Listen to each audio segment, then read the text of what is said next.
Hey you guys, and welcome to another Book Haul Monday, where there's a book haul every Monday while supplies last. It's gonna be a while, isn't it? So, this is my third closeouts order.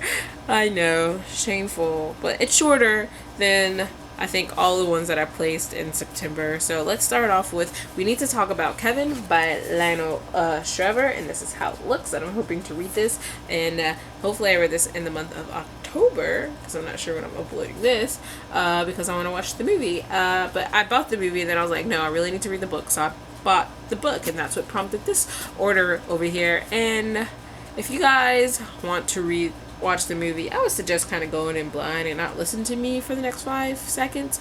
But so when I put down my hand, that's when I'm done, if you just want to go in blind. But anyway, the book is about this kid who takes a gun to school and stuff, and now 2 years later, and his mother is the one who's kind of dealing with the consequences of stuff, and it kind of leads into the nature versus nurture kind of argument. So I'm really excited to read this and see how it goes. The next one is Period 8 by Chris Kutcher, and this is how it looks. It has a wonderful cover. Look at that. Trying not to blind you guys with the light. Look at the body. There's another body. There's some more body of water. But this one, anyway, it takes place in a school, I believe. So in Period 8 is an hour a day you can hang out, you can eat lunch or do whatever in this classroom. And Paulie, he always tells the truth, not like the sweater's ugly truth, like the kind of truth that matters, that's hard for people and difficult to hear. But anyway, so he tells his girlfriend something that's life altering, it's kind of messed up, but it kind of breaks them apart, I guess. And then they find out someone in Period 8 is like lying or a spy, and someone goes missing, and just really strange things. So it's kind of like a mystery novel that I'm really looking forward to figuring out. So sounds really good. I haven't heard much about it, so if you guys know anything, let me know. The next book that I got is something I've been wanting for a while that I haven't heard much about either, but it has a beautiful cover, and it's called The Treachery of Beautiful Things by Ruth Francis Long. Look at that cover. I love it. It's just awesomeness, and I love the title, The Treachery of Beautiful Things. But anyway, it's about this girl, and like years ago she saw a tree swallow her brother whole, apparently. So years later she's coming back to say goodbye, and she is kind of lured in these woods by evil creatures and stuff, and they consider her a threat, and she meets some guy named Jack, I guess, who could help out. But you know, she's faced with a choice for sacrificing something. So it seems really interesting. I haven't heard much of this one either, so I'm looking forward to this one also.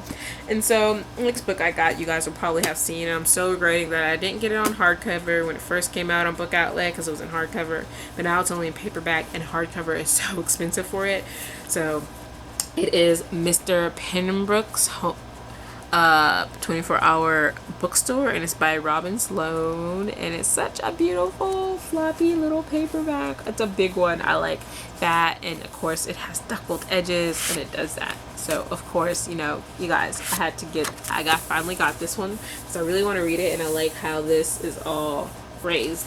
So it follows this guy, Clay Jansen, who is working at this 24-hour bookstore, because apparently he can climb a ladder like a monkey, and he just starts there. But it's curious because there's only a few customers that really seem to come in, and they don't never buy anything. They just check something out, and it's according to a pre-arrangement between Mr. Pennebruz and them. And so he tries to enlist his friends to kind of help him with this mystery, and they kind of bring this mystery to Mr. Pennebruz, but then they learn that there's something else that's going on behind these walls that's a bigger mystery, and I'm like, what? That sounds really, really good. So I'm really interested in it, and I want to see what happens. And so the last book I got was kind of a whim, because I was just going through it, and I saw it, and I read the synopsis, and it sounded really good, and it is A Matter of Life and Death or Something by Ben Stevenson, and this is how it looks, and I really love this cover. Too bad these words aren't raised, because that would have been amazing.